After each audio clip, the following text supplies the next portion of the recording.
Faridabad Lok Sabha seat से कांग्रेस प्रत्याशी महेंद्र प्रताप ने हथीन में पूर्व मंत्री हर्ष कुमार द्वारा आयोजित जनसभा को संबोधित करते हुए भाजपा प्रत्याशी कृष्णपाल गुर्जर पर निशाना साधते हुए उन्हें करप्शन पाल बताया और कहा कि आज लोकतंत्र और संविधान खतरे में है, इसलिए कांग्रेस को वोट दें ताकि इंडिया गठबंधन की सरकार बन सके। अब की बार भाजपा के जुमलों से बचें ताकि देश में अमन और भाईचारा बना रहे।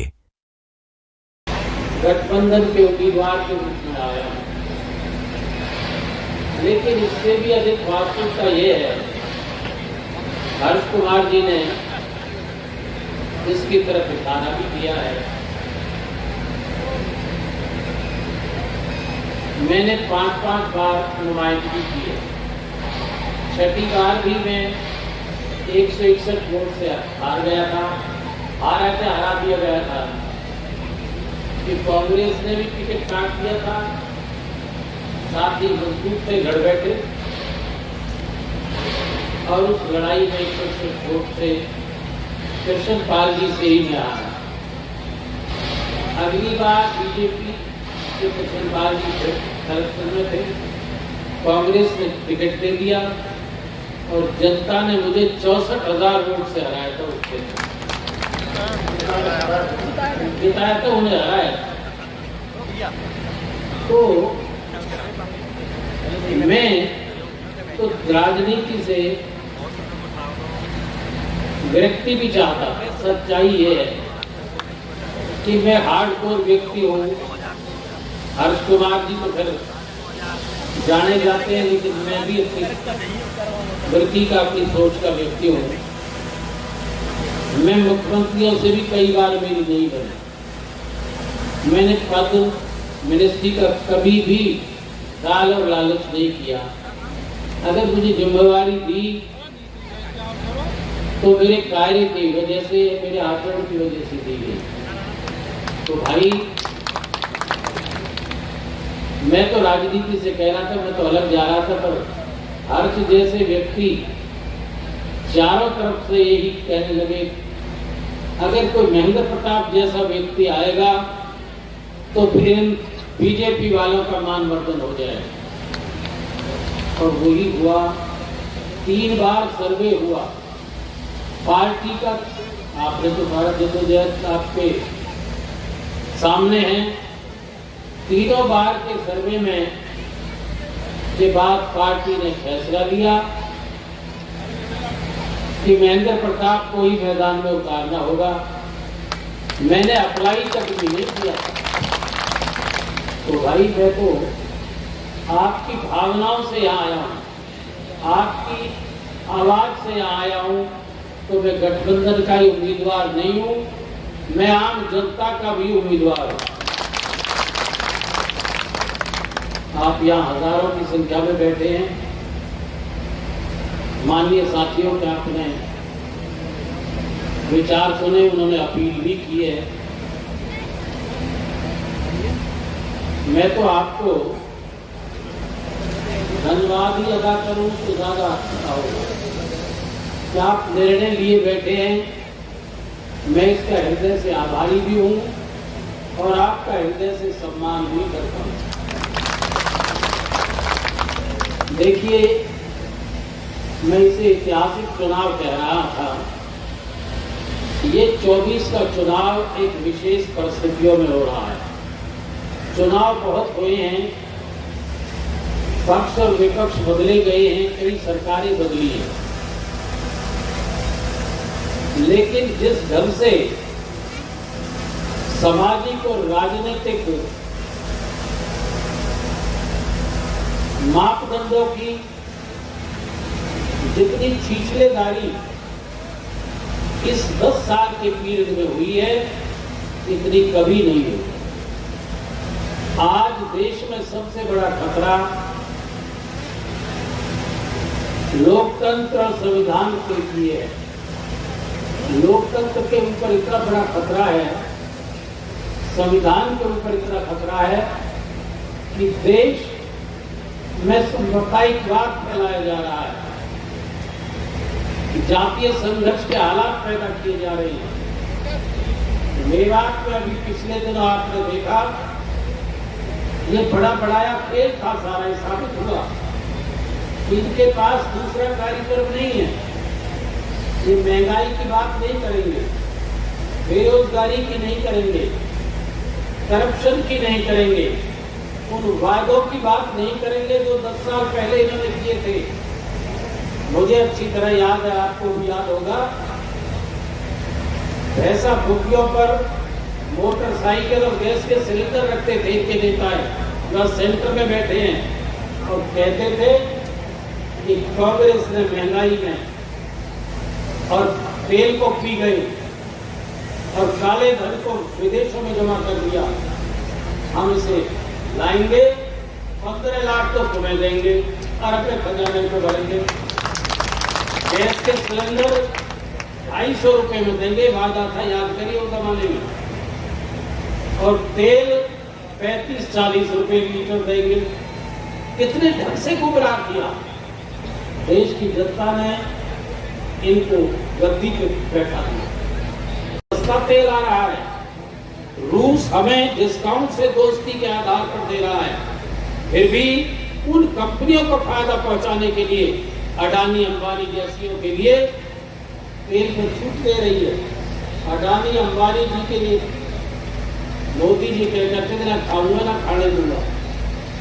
अडानी का 10 वर्ष पहले अमीरी में दुनिया में 157 या 59वां स्थान था, आज 3रा स्थान है। ये खाने दे रहे हो, कहाँ कर रहे हो, ये धन कहाँ जमा हो रहा है? तो भाई ये तो झूठ के जुमले, सारे ही जुमले हैं, झूठ हो रहे हैं, झूठ ही पका रहे हैं और झूठ ही खिला रहे हैं जनता को। जिस वक्त अमित शाह ने मीडिया के भाइयों ने सवाल किया कि आपने ये वादे किए थे, तो सारे धन का क्या हुआ? उन्होंने कहा ये तो इलेक्शन के जुमले थे। इलेक्शन के जुमले का मतलब पैसा दिया 100 करोड़ जनता को, 140 करोड़ जनता को पैसा देने के बाद जनता रूपी अदालत को इनको सजा देनी चाहिए थी। अदालत को अपने कसूर को कोई कन्फेस कर ले तो फिर सजा होनी चाहिए थी, नहीं होनी चाहिए थी, लेकिन जनता ने माफ फिर भी कर दिया। ये एक और खेल पहुंचा दिया, मैं उसके लिए ज्यादा नहीं कहना चाहता। सतपाल मलिक जी की जवानी, उन्होंने सारा भेद खोल दिया। सतपाल मलिक उन्हीं का गवर्नर है, बीजेपी का गवर्नर, कश्मीर में थे, उन्होंने सारा भेद को खोल दिया। तो इन्होंने तो समाज को लड़ा करके हिंदू मुसलमान, हिंदुस्तान पाकिस्तान, अरे ना हिंदुस्तान जा रहा कहीं, ना पाकिस्तान जा रहा, दोनों अलग अलग देश हैं, जियो और जीनो दे के आधार पर रहना चाहिए। वो आपस में राजनीति के लिए द्वेष फैला करके हुकूमत सत्ता को चिपके रहना चाहते हो, तो आज ये सबसे बड़ी खतरनाक लड़ाई ये है कि आज समाज में ऐसी वातावरण पैदा हो गया कि देश के लिए भी, आजादी के लिए एक बार फिर खतरा पैदा हो रहा है। महंगाई को भी छोड़ दे, महंगाई की बात नहीं करते, बेरोजगारी की बात नहीं करते, करप्शन की बात नहीं करते। करप्शन के बहुत किस्से सुने हुए, मैं तो नहीं कह रहा भाई, मैं तो सुनता ही, मुझे तो पता ही था इस इलेक्शन में लग रहा है। फरीदाबाद की जनता तो चारों तरफ ये कहती है कि अपने करप्शन पाल को हटाएंगे। करप्शन पाल नाम धर रखा है, जनता की बात कह रहा हूँ। तो ये लड़ाई आज उस सिद्धांत की है, देश के उस सिद्धांतों की है, लोकतंत्र की है, संविधान की है। ये आपको निर्णय लेना होगा, ये निर्णय तो आप किए बैठे हैं, लेकिन फिर भी हमें विचार करना होगा कि आज देश कहाँ खड़ा है। मैं तो आपको 2 बात कहते हुए अपनी बात को विराम दूंगा कि हमारा मैनिफेस्टो हमने तैयार किया, राहुल गांधी जी ने इतनी बड़ी यात्रा जिस राहुल जी के ये बदनाम करते हैं, ये भयभीत भी कांग्रेस और राहुल से ही, सच्चाई है ये। तीन चारों तरफ कांग्रेस जीतती है, इसलिए जहर उगलते रहते हैं। ये गोगल के सिद्धांत को मानने वाले लोग हैं, एक झूठ को 100 बार पूरे बोले चले जाओ, उसका कहीं अपवाद ना हो, लोग ये समझ लें कि तो सच्ची है, उस थ्योरी पर चल रही है। तो आज हमने मैनिफेस्टो राहुल गांधी जी ने तैयार किया है कांग्रेस से, कि 300 यूनिट तक हम गरीब के लिए, गरीब आदमी तरह यूनिट भुगता है गाँव में, 300 यूनिट तक बिजली हम फ्री देंगे, उसका कोई बिल नहीं। आकर के आशीर्वाद दो की लहर बदरपुर बॉर्डर तक पार जाएगी तो मैं उनके पगड़ी बनवाऊंगा।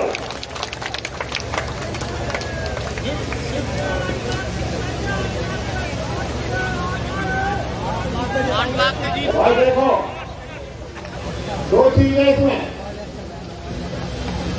फरीदाबाद में 16 लाख वोट है फरीदाबाद शहर में, और पलवल जिले में 8 लाख 8.5 लाख वोट हैं, लेकिन वो शहरी लोग हैं। अगर हमने उनसे फालतू वोट पोलिंग कर दी तो यह बराबर बचता रहेगा। और पलवल जिले से इतनी जीत होनी चाहिए कि आज तक किसी उम्मीदवार ने जीत हासिल नहीं करी। हमारी माता बहन बैठे, मैं इनसे माफी चाहूंगा, मैं भूल गया इनका संबोधन, और नौजवान भाई भी हैं। एक बाबा चाची के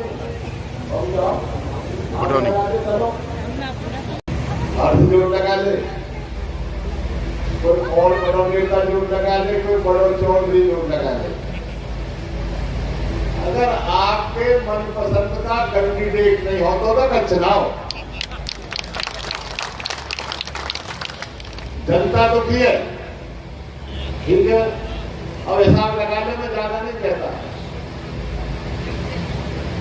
राष्ट्रपति तो इलेक्शनों में जाता नहीं है, और प्रधानमंत्री के बड़ो कोई नेता ना है,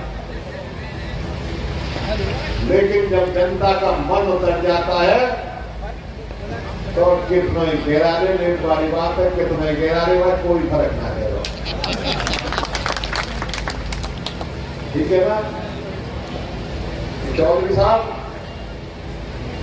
रोज वो बात करते हैं, इनमें रोज रहते हैं कि आपके दर्शन के लिए,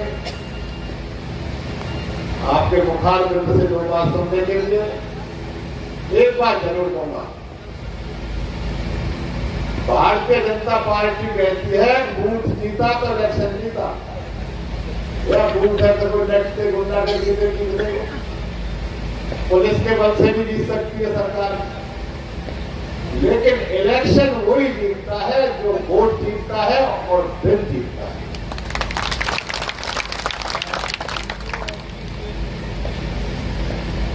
हमारा दिल जीतने वाला कैंडिडेट चौधरी महेंद्र प्रताप जी, मैं आमंत्रित करूंगा कि आप आए और अपना संबोधन करें जनता को।